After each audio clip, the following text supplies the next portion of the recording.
What's up, everybody? Happy Thursday. I'm BobbyFi back here with my man, Eric Sheets. We are coming back to you after a night where we really got a lot right. Jabari and a few other plays kept us from really winning the big money, but it just goes to show you sometimes when you get it right, you're still not going to have the big wins if you're a GPP player, if you get one or two spots wrong. But hey, happy with the process. Thought we did the right things. Sheets, what do you think? And then we'll take it into today's slate. Yeah, I thought last night and again, I want to be really honest with people when we do these reviews. You know, there's times that we or myself, just the process is bad, and sometimes, we just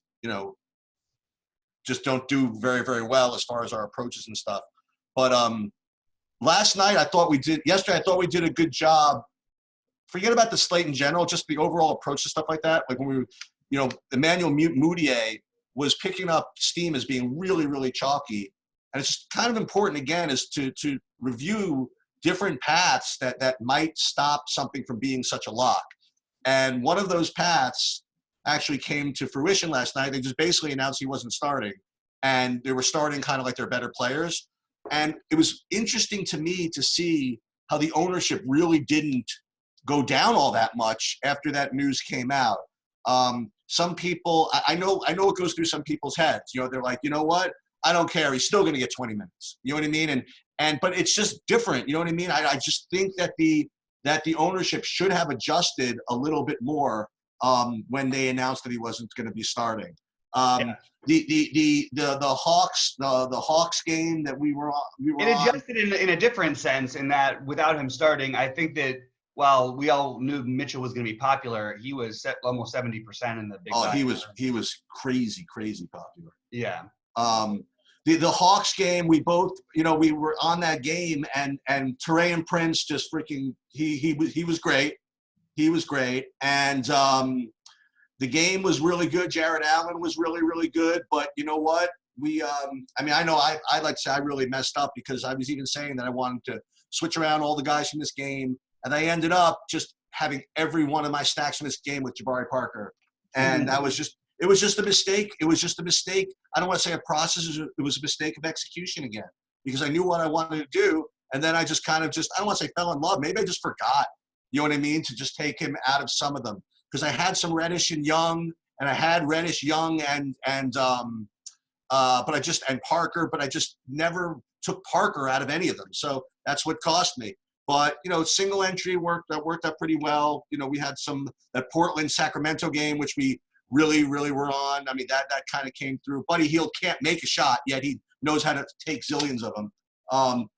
And the other thing I wanted to say is that Bogdan questionable thing, I mean, I was a little suspicious about him playing in that game, And I was very happy that I did make a good call and didn't play him at all, especially on FanDuel where you couldn't change off it. He must be really something. He must be hurt. He's definitely hurt, and it was, for me, it was a good thing because I played all Buddy Hield on FanDuel, but obviously made enough mistakes where it didn't quite get there. Yep. And look, they left us with a pretty good week of slate game. This is only a 4-game slate. Let's do it. This is a great 4-game slate. And it also go ahead. Well, no, what I was going to say is it's going to illustrate a lot of points that I like to make about playing DFS in general on this slate also, because there are some spots that are just what I don't want to say seem to be just like incredibly impossible to fail. That it doesn't mean that you got to play him at 80% ownership if there is anybody going to be 80%. But we could certainly talk about that. Yeah, it's going to be a really interesting one because I don't really like the tournaments over on FanDuel as much today, so I find myself playing more on Draftkings, just to be honest. Why is that? Tell me about that. Some of it's the buy-ins versus payouts and rewards. That's the main thing.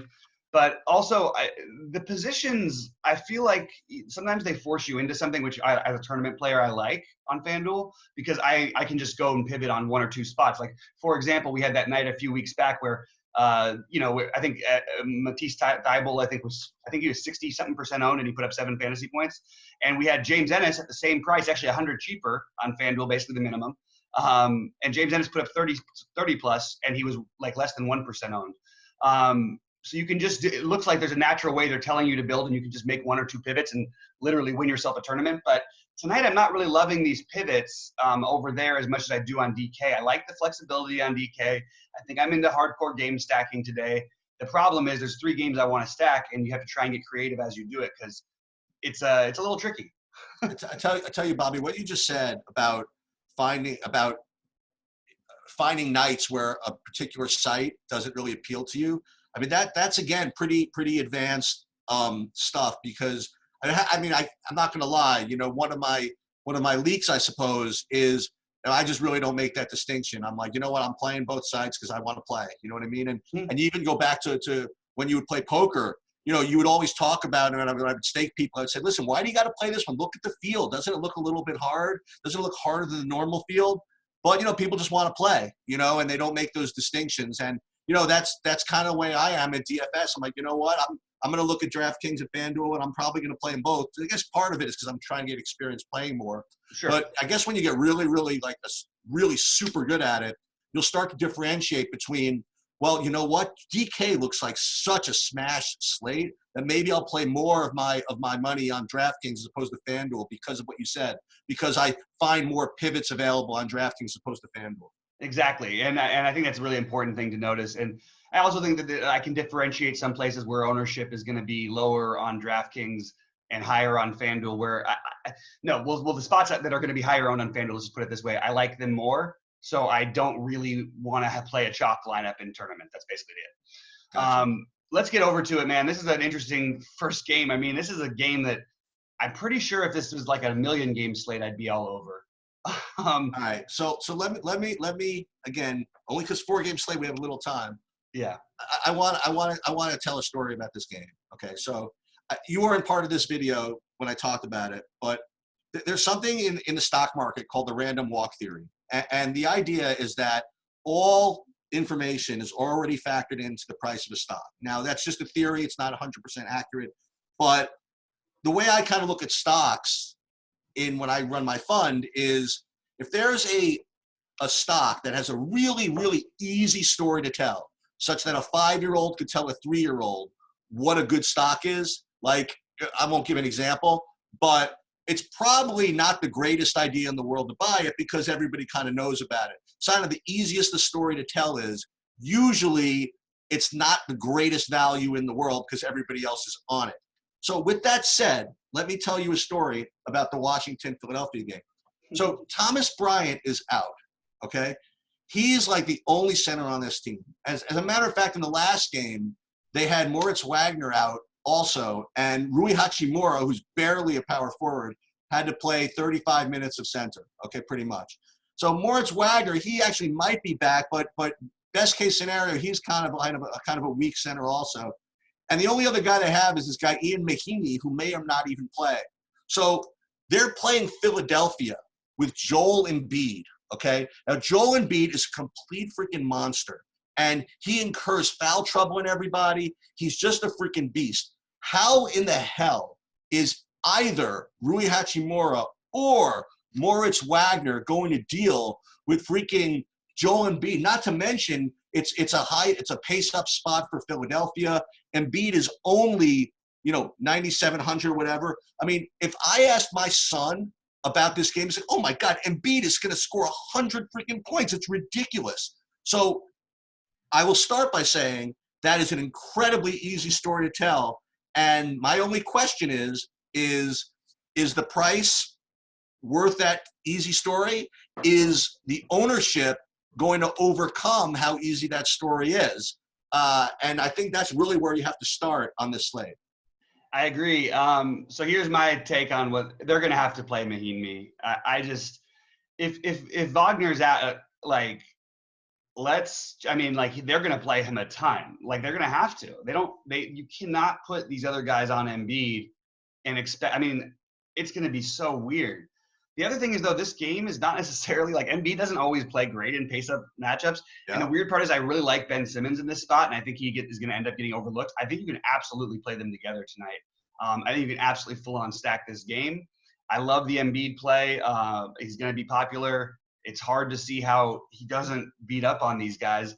I think even on the road, there's a little bit of blowout risk here. Huge. With Philly, versus versus Washington, but I still think it's going to be really hard to keep at least one player from Philly off all of my teams, and probably more on a lot of them. Tobias Harris is just an absolutely fine play. It's a good matchup for him, so you can actually add a little bit to his ceiling, probably what it normally would be. Al Horford, another guy who probably the pace up doesn't necessarily help, but just the amount of possessions and the rebounding equity, even with maybe not with Embiid in the same lineup, but if you're not going to play Embiid in one lineup, I think you play Horford. Everybody down to Ennis and Korkmaz I'm of interest in because I could see it's a ceiling environment anytime you play Washington. So you double the ownership of everybody against Washington as long as it's not too high. Now, early, the projections are crazy, man. They're just crazy. But if they're anywhere even if they're double where we have them right now, I think I want to just load the hell out of Philadelphia as my primary thing. And the only issue I'm having is how to run it back other than the obvious Bradley Beal, which is not like a great matchup for him, but the price is fine. We're good there.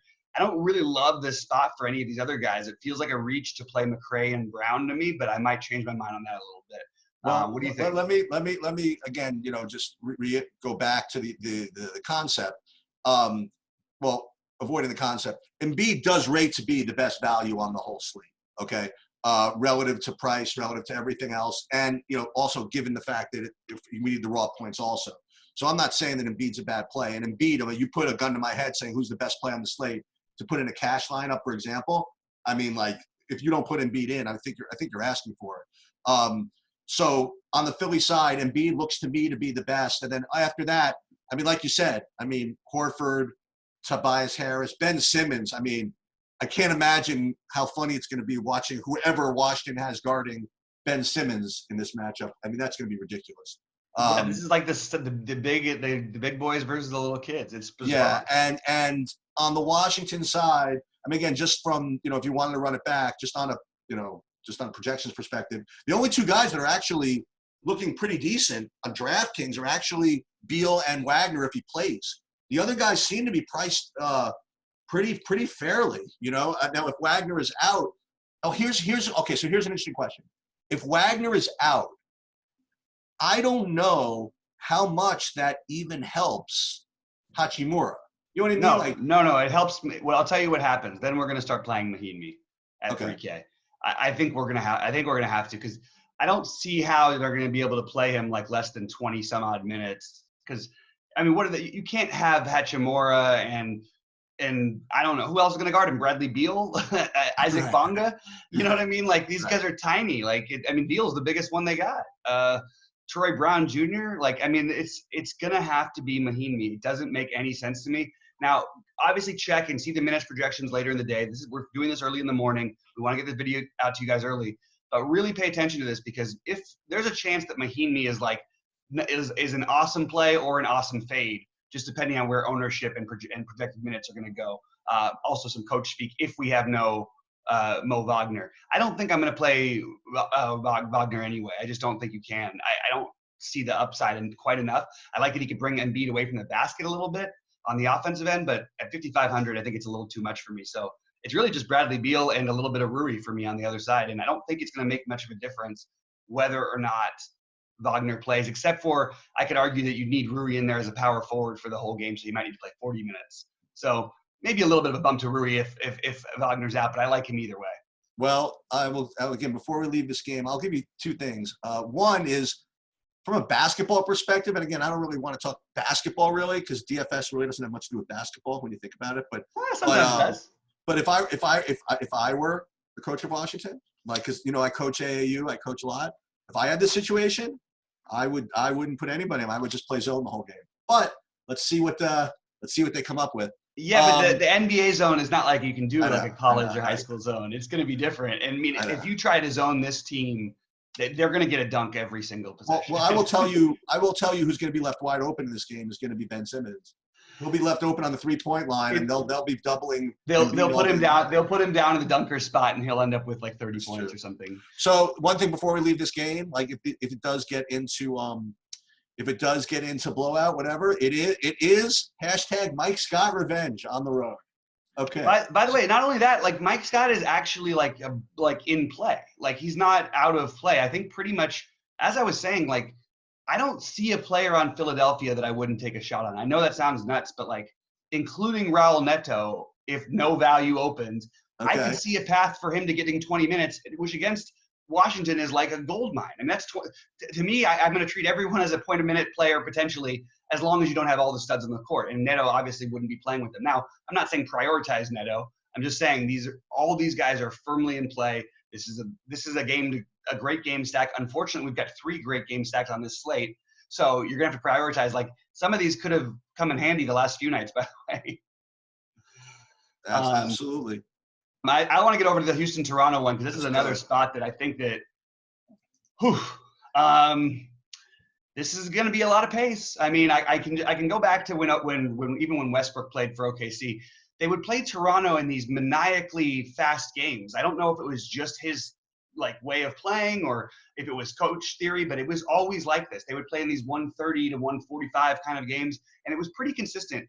And Westbrook, like he does to most point guards, absolutely tortured Lowry back in the day.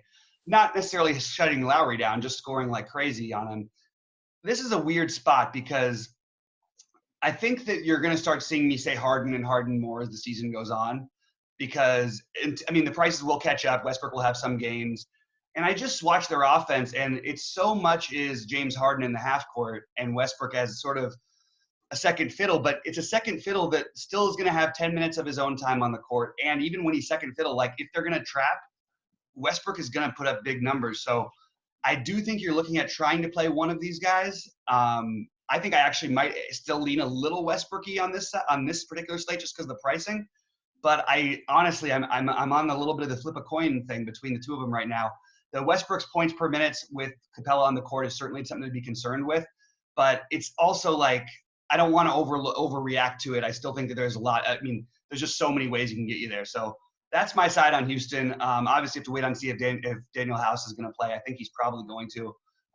So everybody else is sort of out of play for me. But Westbrook or Harden, and then some people are going to play Capella. I don't mind it. The rebounds are so solid, but I personally don't think I'm going to go that route on this slate.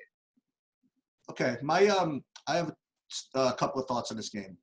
First of all, with respect to Harden, you know, I just want to make sure that, you know, when it's 11:30 or whatever, the last game is over, that, you know, you try to visualize what's going on Twitter or in Discord or whatever, and you want to make sure that you don't see so many things like, I can't believe that James Harden went off at 5% on a 4-game slate and I didn't have him and he scored 80 points. Okay. So the other thing you're going to hear about, I imagine all day, is, you know what, Harden at 12K is rough because they have all these great upper middle class players, let's put it that way, that are really, really good value. So I don't know what other value opens up that can make it work, but, you know, if I don't, it depends how many lineups I play, but I would not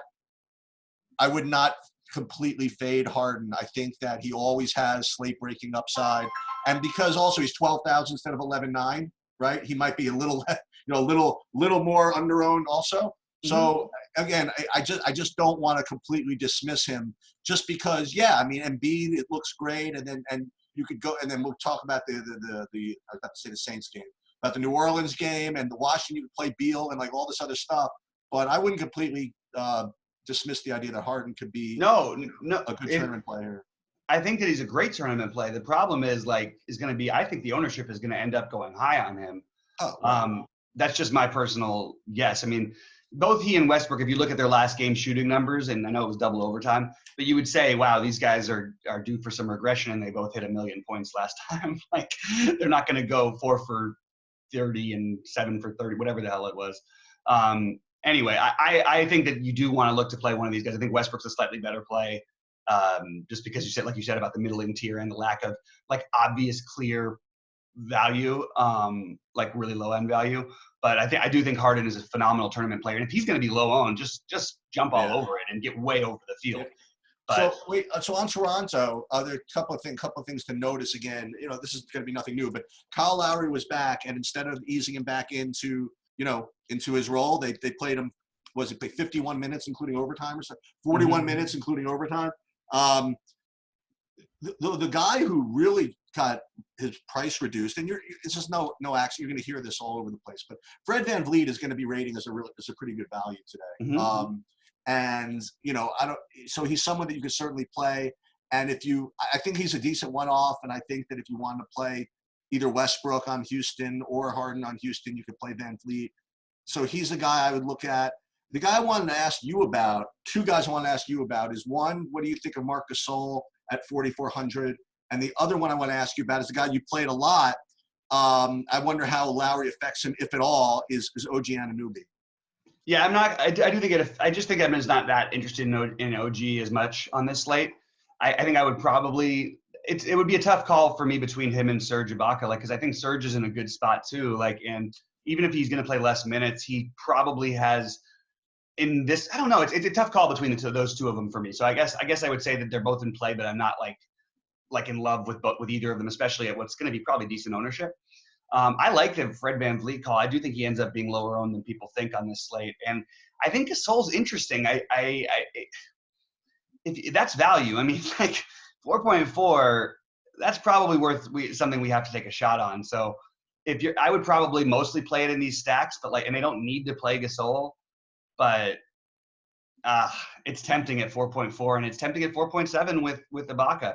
I'm still deciding between those guys. So maybe by the end of the show, we can revisit it, because as of right now, I'm leaning more towards Lowry, VanVleet and Siakam from this game, but I would like to mix those guys in, and I just haven't really prioritized which ones yet. It's I have them basically rated as almost the exact same plays. Okay. So go ahead to the Denver, New York game. And again, we're going to use my son as an example, right? So if I ask my son to look at the slate, he doesn't know anything about DFS or anything like that, but or maybe he knows, or worse, maybe he knows a little bit, right? He would say, oh my, Denver, New York? I mean, New York is just like the worst. Look at the 97 implied total. Denver plays slow. Fizdale is just the freaking worst. I have no idea what he's going to do. And I got Philly, Washington with a $1 zillion total. I got Harden over here, and then I got Phoenix, New Orleans. This is a freaking 3-game slate. Let's just exit out and move on. I think that's a little short-sighted. I think that you should, especially when you only have 4 games, you shouldn't just dismiss the idea that you could get a slate-breaking performance, or at least a really good differentiating lineup from picking spots out of this game. So, I mean, first of all, it should go without saying that you should continue to watch this Frank Ntilikina stuff. He is listed as questionable, and if he is out again, and if Elfrid Payton is out again, and Mitchell and they announced that Dennis Smith Jr. is going to be starting again, you're going to have to play him again.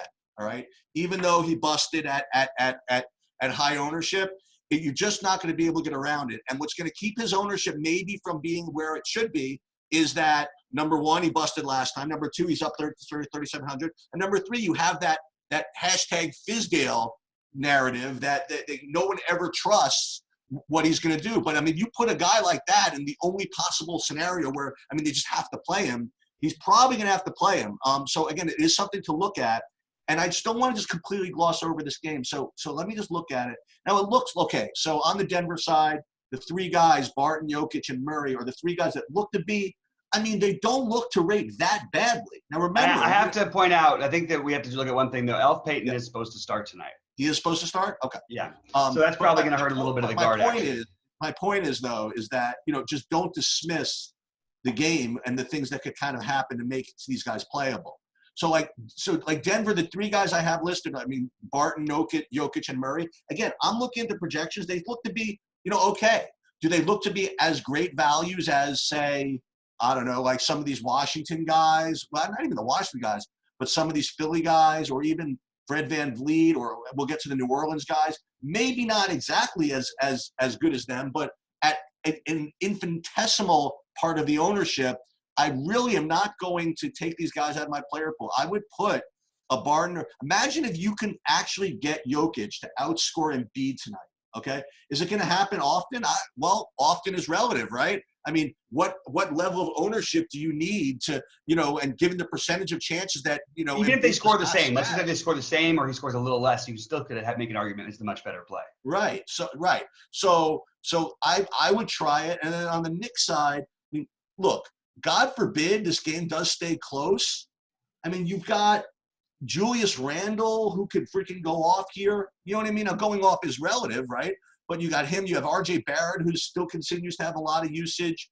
I don't know if I'm going to go the Mitchell Robinson route tonight, but there are ways you could go in this game to differentiate yourself that's not going to screw you that much. You know what I mean? It's not going to put you that behind the eight ball if you end up going a real chalky, other part of your build. So I would not dismiss Randall from this spot.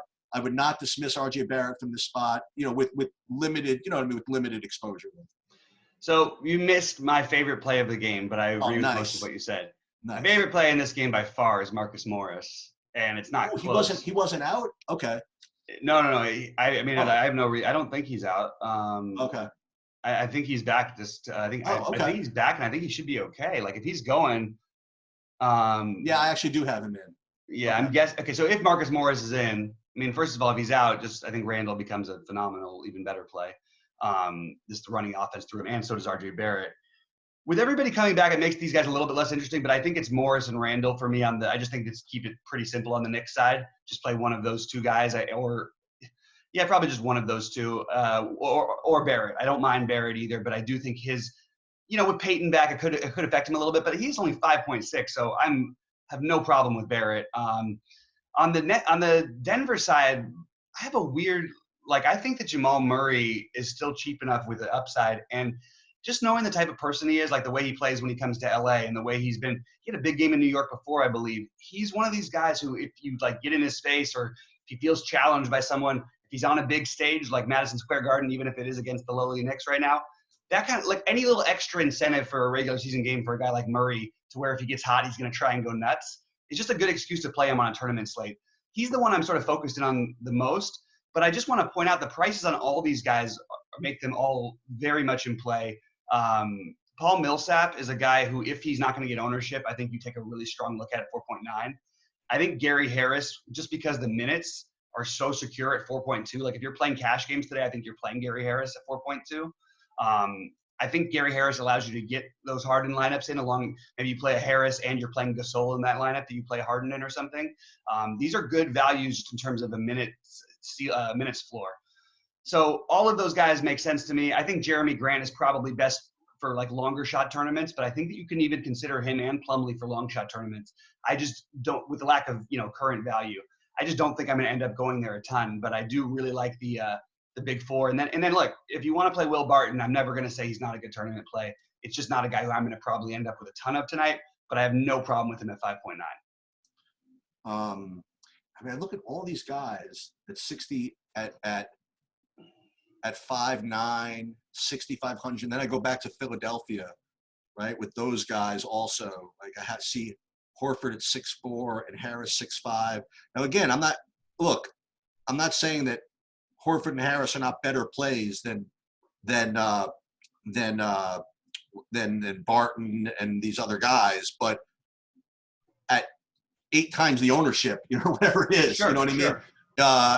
I would just, again, and I've done this so many times that you fall in love with plays and fall in love with situations. The next thing you know, you have a build that literally can't win a big tournament. You know what I mean? You end up loving all your plays and then you're like, well, then you end up with more chalk than you bargained for. So I would always with 20 minutes before lock, when you think that your lineups are all set, just step back and whether you use an optimizer to calculate your expected ownership or whether you build by hand and just kind of eyeball it, which is, I think there's a certain degree of wisdom to that also, is just make sure that you're not, if you're playing big field GPPs, just overrunning yourself with chalky lineups. And again, I don't want to go too far into this, but there are ways to lose money. And in both in DFS and in poker, for example, there's the way to lose money the fast way, and there's a way to lose money the slow grinding way. Like in poker, you can lose money really, really quickly by being way too aggressive and being a freaking psycho, and you can lose all your money that way. Or the more cruel way to be a big loser in poker is to be way too tight and just slowly and surely miss good spots and just get grinded down and down and down. Your career will last longer, but you will still end up going broke. And I think DFS, I think you could be just as bad if you play big field GPPs, end up playing like cashy type lineups in them. I think that you'll end up like really having a terrible, terrible experience, and it'll be worse because it'll be a slow grind. I totally agree, and I think it's important to note that I would put the exception is if I'm going to max enter a tournament, I don't mind playing more chalky lineups, especially in basketball, or if I'm playing a smaller field. But I really don't mind on giant fields, like even because you can get the right mix if you're playing that many lineups. But it is basically impossible if you're not max entering to try and beat someone with 150, try and beat 100 guys with 150 lineups, and then a bunch of other guys who are just doing what you're doing. Well, another video will talk about, like portfolio management as far as DFS goes. You know what I mean? Like I will play this type of lineup as long as I have this other type of lineup involved in it. You know what I mean? Like I'll no problem playing a cashy type of lineup if I have appropriate hedges and appropriate diversification off of that. Whereas if I was only playing the one lineup, I probably just wouldn't put that cashy type lineup in. Right, exactly. All right, let's get over to the final game, the Phoenix at New Orleans. I mean, this is another gold mine game, another game that we'd be looking at on any slate. You want to call it up here and say some of your favorite thoughts about this game? Absolutely. Review at the end, and I'll talk I actually do have some thoughts on this game. And again, once again, it does depend how ownership comes in, and ownership also depends on how crowd think happens. You know what I mean? So I would just pay attention to what's out there and just watch your ownership projections, because you never know what could get lost in the shuffle here. So my view in this game, first of all, obviously it's a high total game and it's a close pace game. It's one of those games that I could see myself texting you with please overtime. You know what I mean? Like I could totally see that happening. And there are good plays to be had from both sides in this game. So let me just go through them. From the New Orleans side first, I mean, as far as projections go, now again, I'm presuming Derek Favors is in. Mm-hmm. If he is out, then we got to start talking about Jackson Hayes and stuff like that. But I'm assuming Derek Favors in, which as far as I'm looking at, brings Hayes out of play. But the guys that pop the most are Ingram and Holiday and Lonzo Ball also. And I think that Lonzo Ball on FanDuel is supposed to be a very good value also. I didn't really look at FanDuel that much. But usually it's those three guys. And the fourth guy I wanted your opinion on was Kenrick Williams, as whether he is going to be still playing those minutes and he's going to be worth it. On the Phoenix side, I think that the way you have to look at this game is you have projections, and people are projecting certain median outcomes based on pace and all that stuff. And I'm looking at where can you get upside from that. So I'm thinking what type of guy is going to benefit from this pace, maybe more than his median projection is going to indicate. And the two guys I come up with is one, Kelly Oubre Jr., right? He always, in my opinion, just plays really, really well in these, even probably better than projections would indicate in these fast game lineups. And the other one is, this guy I haven't really played that much this year, but I just have this, I don't want to say feeling, but he projects well too, that this could be that Devin Booker 60-point game. I don't think that this is, I know his rates have struggled since Rubio has been with the team, but I really do think that this type of game, if this gets to be that up and down type game, I think that Booker really has a ceiling here that I kind of want to play, especially if he's not going to be as highly owned as some of the other guys. I can't imagine him not being highly owned, but especially down at 7,500 now. But he's the guy I'm looking at. And the other one I will throw out there, I don't know if Aaron Baines is going to be in. I still have him as in for some reason, even though he's been out recently. Mm-hmm. But if he is out, I mean, I don't even want to say it, but yes. But check Diallo revenge. Let's do it. Let's do the Diallo revenge. Okay. So what do you think about this game? I like it. This is a great game, and like another one you're just going to prioritize. If I was leaning at first glance, I'm between Philadelphia, Washington, and this as being my favorite games. It's fairly close. I really think that if I had to prioritize my favorite plays, because there's a lot of them, on Phoenix for upside, I do think that Booker and Oubre stand out to me the most. I also really do like Diallo if we don't have Aaron Baines. And I like Kaminsky if we don't have Aaron Baines. Even at 5,300, the price has gone up. This is look, it's not a chase because we're not trying to get just his monster game that he just put up, but it is a second of a back-to-back for these guys, but I think that you could argue this is the best possible matchup for a guy like Kaminsky, just with the three-point shooting ability. I actually think Saric is in play even at his high, now that he's up at 6K. I like everybody on this side, but if I'm prioritizing, it's Booker, Oubre, then Rubio. It would be Rubio higher, but the second of a back-to-back is a little bit, a little worrisome after what he's been through. So then I would go down to, Kaminsky, then Kaminsky, Diallo, Saric, depending on what you need value for and all that. But I like all six of those guys, but the priorities are definitely, for me, mostly the big three with the value of Diallo. What do you think of Lonzo? I really like Lonzo, and I think that he's going to end up being far lower owned than he should be. I think by the way, beware about if you do play this game, one other bonus, like, I'm not saying they're going to announce Ricky Rubio's out, but he did come back from an injury. Anyway, just to be aware. But well, you know what? God forbid. You know what? I'll play Booker on FanDuel. No, it's hard not to like everybody at these prices over here on this Pelican side. I will caution everybody, they haven't been as healthy. If Favors plays, they haven't really been all together. I still think that's fine. They're all in good shape. Phoenix's defense has started to wane a little bit after a nice start to the season. So I would prioritize Ingram as my number one play on New Orleans. I just think you're getting 40 to 60 pretty much all the time. And I think that I would take Lonzo as my second priority, followed by, Lonzo and Drew I have very closely rated. I prefer Drew in general when Lonzo's not on the court, but I do think that it doesn't matter. At 7.3, he's a great play. So those are your priority plays over here. And then Derek Favors is also a very solid play if you want to go there. I think I will end up with less of him than my guess is what the field will, but I do think that those other ones are in play. I don't think I'm going to go do the Kenrich thing unless there's no other value that opens up.